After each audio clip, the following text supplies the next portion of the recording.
Saudara, pasca Peggy bebas, keberadaan Ibtu Rudiana menjadi teka-teki.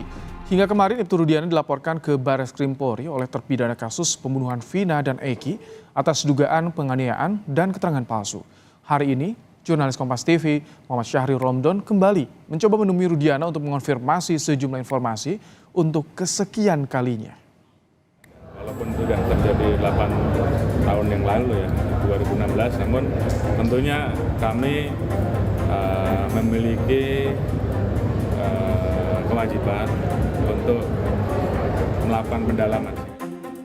Saudara, Kapolri Jenderal Listio Sigit telah memerintahkan Divpropam Mabes Polri Irwasum untuk melakukan pemeriksaan ulang terhadap kasus Vina dan juga Eki yang belum juga kunjung tuntas sampai saat ini.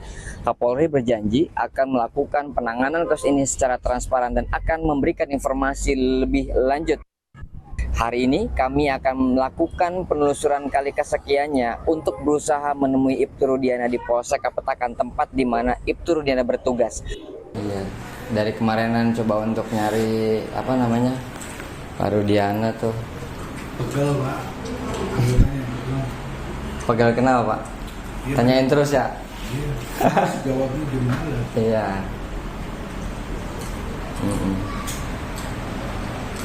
Oke deh.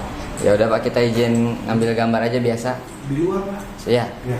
Biasa Oke, ambil gambar. Makasih ya, Pak. Pak. Ya. Tapi emang udah sejak lama ya, Pak, sini tuh ya? Apanya? Udah nggak berangkat tuh? Dinas setiap hari juga. Oh, dinas. Dinas di sini aja. Polres di sini, Polres. Bolak-balik Polres ke sini. Ya, Bapak orang dinas ya. Kok nanyanya kayak gitu? Ya enggak, maksudnya orang barang. dinas di sini pasti Polres, Polsek, Polres. Dinasnya bukan di Koramil. Iya, Pak, saya juga nggak nanya di Koramil. Maksud saya barangkali lamanya di sini gitu. Berapa jam biasa di sini? Dan itu, kenapa saya nanya pimpinan? Kan kelihatan, Pak. Makanya saya nanya yang kemarin-kemarin tuh, bukan besok-besok. Kemarin-kemarin dia rata-rata gimana? Biasanya cuma datang, masuk pengarahan, Polres, mana gitu, tiap hari juga. Oke. Siapa? Izin Pak, di luar aja ya Pak. Kami telah masuk ke Polsek Kapetakan untuk mencari keberadaan Ibtu Rudiana, namun tak membuahkan hasil. Petugas yang sedang piket mengatakan kepada kami, Ibtu Rudiana kadang bertugas di Polres Cirebon Kota ataupun di Polsek Kapetakan. Saat ini kami belum juga dapat melihat aktivitas pemeriksaan yang dilakukan Barreskrim Mabes Polri, Irwasum, Divisi Propam Mabes Polri yang telah diterjunkan oleh Kapolri untuk memeriksa ulang dan membuat kasus ini secara terang benderang. Kompolnas memastikan akan mengawal pelaporan ayah Eki Ibtu Rudiana ke Barreskrim Polri oleh terpidana kasus Vina. Kompolnas meminta kuasa hukum terpidana memberikan bukti kuat terkait dugaan penganiayaan dalam penyelidikan kasus Vina. Ayah mendiang Eki Cirebon, Ibtu Rudiana diduga telah melakukan kekerasan pada ketujuh terpidana kasus pembunuhan Vina dan Eki.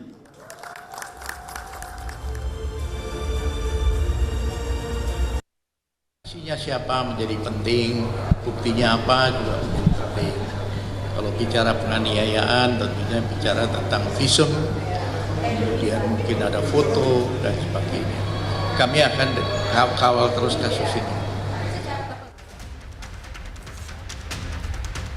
Terpidana kasus pembunuhan Vina dan Eki melaporkan Ibtu Rudiana, ayah Eki, ke Barreskrim Polri atas dugaan kasus penganiayaan dan keterangan palsu yang dilakukan kepada narapidana kasus Vina 8 tahun silam. Dalam laporan, kuasa hukum menyertakan sejumlah bukti penganiayaan dan keterangan palsu yang dilakukan Ibtu Rudiana hingga menyeret 8 orang ke dalam penjara terkait kasus Vina. Kuasa hukum memastikan terpidana kasus Vina tak mengenal Ibtu Rudiana sehingga mereka tak tahu motif Rudiana memberikan keterangan palsu. Terhadap adalah memberikan keterangan tidak benar, palsu, ya, dan juga penganiayaan, kemudian memberikan surat palsu dan lainnya. Jadi itu kira-kira begitulah kita ini. Berarti ada pengakuan dari terpidana kalau ada yang Oh ya, mereka membuat surat pernyataan di atas tulisan tangan bahwa mereka dianiaya. Pengakuan. pengakuan dan saksi. Dan ini masih ada bekasnya. Dan masih ada berkasnya. Ada banyak. Cari aja di Google banyak itu kan. Sebelumnya, Kapolri Jenderal Listio Sigit Prabowo menegaskan, Polri telah menindaklanjuti laporan-laporan yang masuk terkait proses hukum di kasus pembunuhan Vina dan Eki. Kendati terjadi 8 tahun lalu, Kapolri bilang, Polri memiliki kewajiban untuk mengungkap kejadian sebenarnya secara terang benderang. Kapolri pun menurunkan Propam dan Itwarsum untuk mengungkap kasus dan membantu penanganan proses penyidikan dalam kasus pembunuhan Vina dan Eki 2016 silam. Propam kita turunkan, Irwasum kita turunkan untuk melakukan pendalaman terkait dengan peristiwa yang ada. Walaupun sudah terjadi 8 tahun yang lalu ya, 2016, namun tentunya kami memiliki kewajiban untuk melakukan pendalaman sehingga kemudian pada saatnya setelah semuanya lengkap kita akan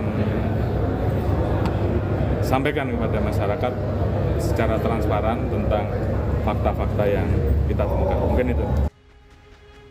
Tak hanya melaporkan Ibtu Rudiana, kuasa hukum terpidana kasus Vina dan Eki juga melaporkan 4 orang saksi kunci, Aep, Dede, Pasren, dan Kahfi ke Bareskrim Polri atas dugaan keterangan palsu.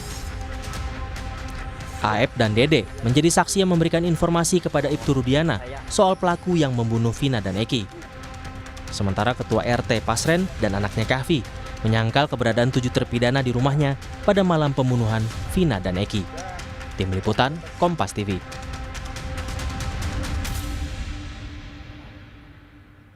Jelang sidang peninjauan kembali Saka Tatal, tim kuasa hukum mengirimkan surat permohonan perlindungan ke Kapolri, Komisi Yudisial, Kejaksaan Agung, dan juga Mahkamah Agung. Mereka meminta perlindungan dan pengawasan selama berlangsungnya sidang peninjauan kembali Saka Tatal pada Rabu pekan depan. Tim kuasa hukum berharap sidang PK Saka Tatal dilakukan secara transparan, bertanggung jawab, dan independen. Kapolri memerintahkan Bareskrim, Itwasum hingga Propam untuk memberikan atensi khusus kasus Vina dan janji akan membuka kasus ini transparan ke publik. Sementara pasca Peggy bebas, terpidana kasus Vina juga melaporkan Ibtu Rudiana ke Mabes Polri atas dugaan kasus penganiayaan. Lantas apakah Polri ini atau instruksi ini bisa menjadi membuat kasus ini lebih transparan di tengah isu adanya dugaan pelanggaran dalam proses penyidikan kasus Vina 8 tahun silam, saudara? Kita akan bahas bersama dengan mantan Kabar Eskrim, Komjen Purnawirawan Arief Sulistianto, dan kuasa hukum mantan terpidana kasus Vina Saka Tatal, Titin Priyalianti. Selamat petang, Pak Arief, Bu Titin. Selamat petang, Mas Brahim. Baik. Selamat petang. Saya ingin ke Ibu Titin. Bu Titin, apakah Saka Tatal juga mengalami penganiayaan pada 8 tahun silam yang diduga dilakukan oleh Ibtu Rudiana? Saka Tatal mengalami penganiayaan yang luar biasa pada saat setelah ditangkap. Saka Tatal menyatakan dia mengalami tidak saja penganiayaan di Polres Cirebon Kota, juga di saat di Polda. Tetapi Saka Tatal tidak bisa menceritakan secara spesifik siapa yang menganiayanya. Waktu itu Saka Tatal masih 15 tahun. Yang Saka Tatal ketahui dia dipukuli, dia disetrum, mohon maaf dia disuruh minum air seni oleh petugas kepolisian, baik yang berpakaian petugas kepolisian lengkap maupun memakai pakaian preman. Hanya itu yang diceritakan Saka Tatal, tetapi secara spesifik kalau ditanya siapa anggota namanya, Saka Tatal tidak bisa menjelaskan. Yang penting dia memahami itu saya digebukinya sama anggota kepolisian. Ini kan laporan soal dugaan penganiayaan juga dilaporkan oleh terpidana lain. Apakah ada spesifik ingat sosok Ibtu Rudiana saat itu, Saka Tatal?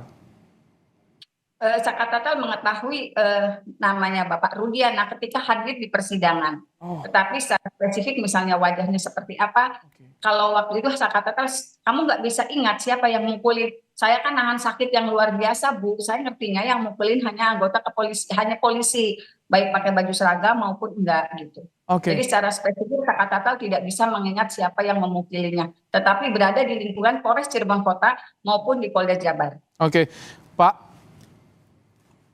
Pak Arief, banyak laporan sekarang udah muncul saat ini terpidana yang mengaku dianiaya oleh Ibtu Rudiana. bagaimana Anda melihat ketika ada instruksi dari Kapolri menurunkan Propam Itwasum? Apakah ini indikasi Polri membaca ada dugaan pelanggaran di sini? Ya, seperti yang sudah saya tulis di koran Kompas tanggal 29 Juni ya, Polri segera merespon terhadap berbagai isu pada penanganan kasus ini. Dan ini merupakan standar operating procedure SOP yang harus diterapkan ketika di dalam penanganan kasus timbul pertanyaan atau ada keraguan-keraguan dari berbagai pihak terhadap hasil penyidikan Polri.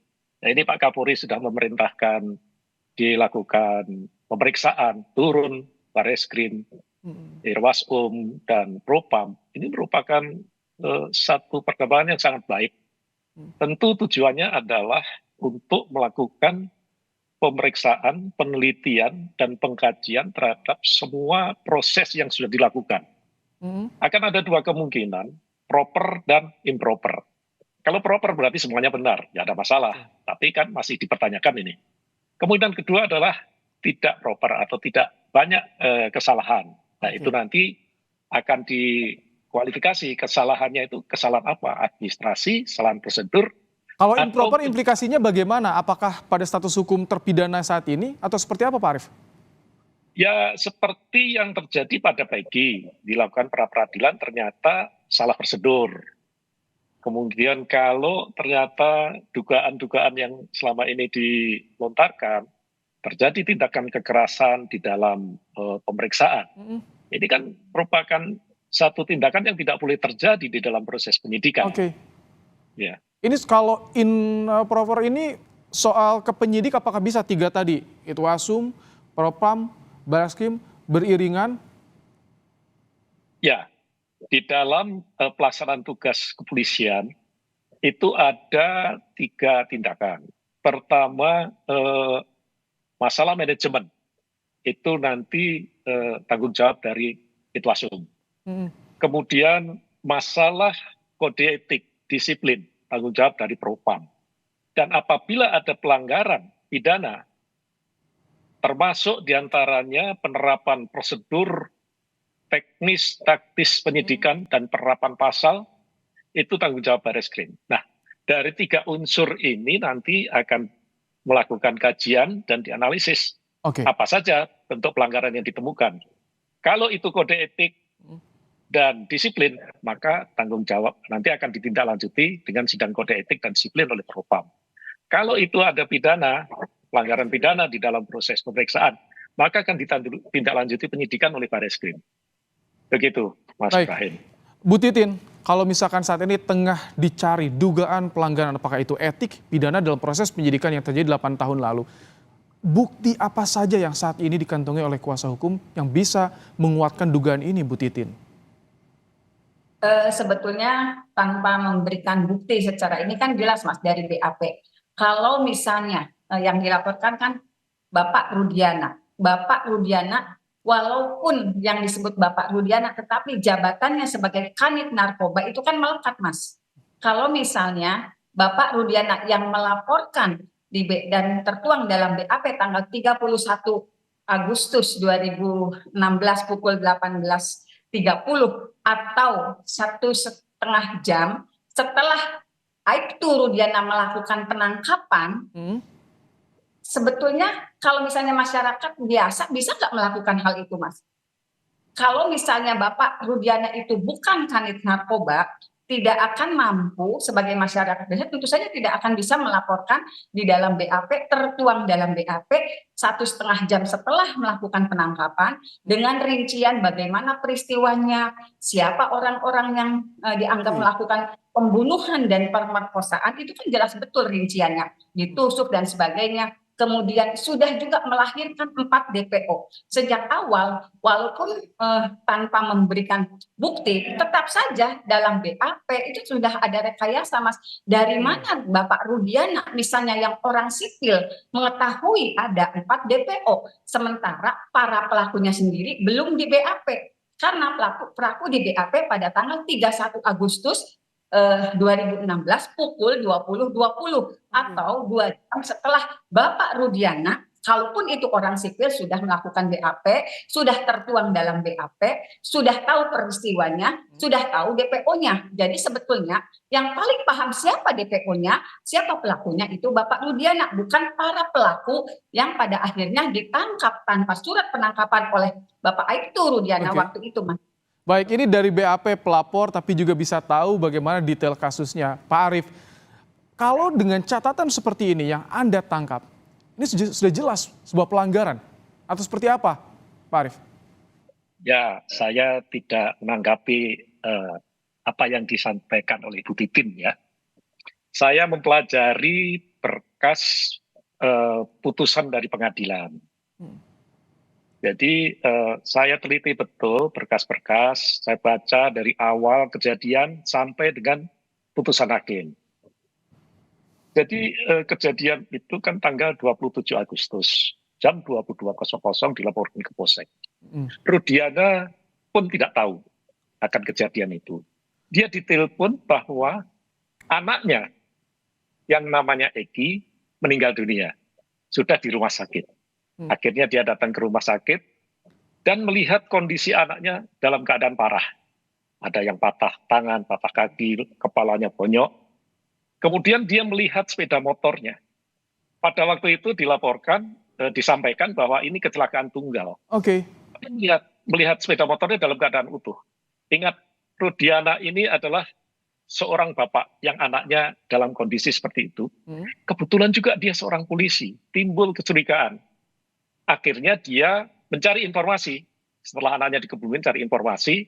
Nah, ini tindakannya dia. Melakukan penangkapan terhadap 8 orang. Kemudian melakukan interogasi. Itu sesuai prosedur atau tidak menurut Anda dari sisi reskrimnya nih, Pak Arief? Ya, dia bukan penyidik. Dia hanya mencari informasi untuk memastikan apakah betul ini anaknya kecelakaan. Ternyata dari apa yang dilakukan ini, dia menyimpulkan bahwa ini adalah pengeroyokan. Kemudian diserahkanlah kepada unit reskrim. Ini tertulis di dalam amar putusan pengadilan ya. Diserahkan kepada unit reskrim tanggal 31 dilaporkan unit reskrim tanggal 31 Agustus, 1 September baru dibuatkan laporan polisi. Maaf saya potong. Anda tampaknya mengikuti betul bagaimana yang tertuang BAP di putusan pengadilan juga, tapi mengapa ini bisa terkesan kusut ini dan saat ini mengarah ke Ibtu Rudiana, Pak Arief? Inilah yang akan dilakukan oleh tim Itwaspum, Bareskrim, dan Propam. Sebetulnya Rudiana itu ikut di dalam tim penyidikan ini, atau dia hanya sampai pada waktu dia mencari tahu, memastikan anaknya ini kecelakaan, laka tunggal, atau dianiaya oleh orang sampai meninggal dunia. Saya pikir sebagai seorang bapak, pasti dia akan mencari tahu, apalagi dia seorang polisi. Hanya tindakannya Rudiana, melakukan penangkapan, melakukan interogasi, itu di luar tugas pokoknya. Di luar tanggung jawabnya. Ini yang harus didudukkan pada porsinya. Jadi sampai saat ini Pak Arief bisa dikatakan ini belum begitu jelas bagaimana peran Ibtu Rudiana saat itu dalam proses penyidikan kasus ini. Ya, kembali lagi saya membaca dari apa yang tertulis di dalam putusan pengadilan. Jadi tanggal 31 setelah dia mengetahui bahwa ini bukan kecelakaan tunggal, dia melaporkan kepada unit reskrim, tertulis seperti itu. Kemudian dia membuat laporan polisi. Nah, pertanyaannya selanjutnya, apakah Rudiana yang melakukan penyidikan terhadap kasus ini atau oleh unit reskrim atau Satreskrim Polresta Cirebon? Karena dari dokumen-dokumen yang saya baca di putusan, ternyata ditangani selanjutnya oleh Satreskrim Polresta Cirebon. Ada BAP foto pemotretan, ada sket TKP, bahkan dilakukan otopsi dan bongkar mayat. Nah, ini artinya penyidikan ini dilakukan oleh tim. Nah, sehingga disinilah nanti tugas dari tim yang dibentuk oleh Pak Kapolri untuk betul-betul mengklarifikasi, mencari apa yang benar ini. Sehingga nanti tujuannya adalah mencari kebenaran peristiwanya dan mencari kebenaran pelakunya. Apakah ada arah kemungkinan ini para penyidik berada di bawah tekanan Ibtu Rudiana karena merupakan anggota Polri, ayah korban juga, Pak Arief? Ada kemungkinan ke arah sana nggak? Saya tidak mau berandai-andai, itu nanti yang akan dilakukan oleh tim. Ingat, Rudiana itu reserse polsek. Yang melakukan penyidikan itu reserse Polres, yang dipimpin oleh Kepala Satuan yang pangkatnya lebih tinggi, dan di situ ada Kapolres. Apakah mungkin ini dilakukan, Rudiana melakukan intervensi? Baik. Inilah nanti yang akan dicari oleh tim dari Mabes Polri. Bu Titin, bagaimana dengan pelaporan Ibtu Rudiana ke Barreskrim ini? Apakah bisa berpengaruh pada PK Sakatatal yang akan segera digelar pekan depan? Sebetulnya masalah pelaporan Bapak Rudiana kan sudah kita lakukan, Mas, di Polres Cirebon Kota. Tim dari Sakatatal juga sudah pernah melakukan itu, tetapi ditolak. Ke Barreskrim juga sudah pernah ditolak. Artinya sebetulnya kan siapa yang bisa membuktikan? Kan sebetulnya kalau melihat dari rangkaian peristiwanya yang harus bisa membuktikan, walaupun misalnya para terpidana itu, apalagi yang dewasa, sepertinya sudah paham, lebih memahami daripada Sakatatal. Karena kalau saya mengatakan Sakatatal, Bapak Rudiana dulu ikut dia udah betul-betul ngeblank, saya nahan sakit Bu, udah nggak bisa bayangin siapa orangnya. Nah, sebetulnya pelaporan itu kan tim Sakatatal juga sudah melakukan, tetapi hasilnya memang tidak sesuai di luar dugaan kita gitu. Tetap saja walaupun kita merujuk pada yang pernah disampaikan, tapi mudah-mudahan dengan tim yang lebih besar, tim Peradi gitu, dengan membawa pengakuan dari yang kuasa, itu mudah-mudahan bisa diterima dan akan membuka seluas-luasnya apa sih yang terjadi. Dari dulu juga saya komunikasi, saya selalu bicara. Kalau hanya dari saya memohon perhatian justru dari Kapolri. Untuk membuka tabir ini seterang benderangnya. Gitu, Mas. Saat ini sudah ada upaya dari salah satu terpidana yang membawa kasus ini ke Barreskrim Polri. Terima kasih Ibu Titin Priyalianti, kuasa hukum dari mantan terpidana kasus Vina Sakatatal, dan juga mantan Kabarreskrim Komjen Purnawirawan Arief Sulistianto telah bergabung dalam program Kompas Petang sore hari ini.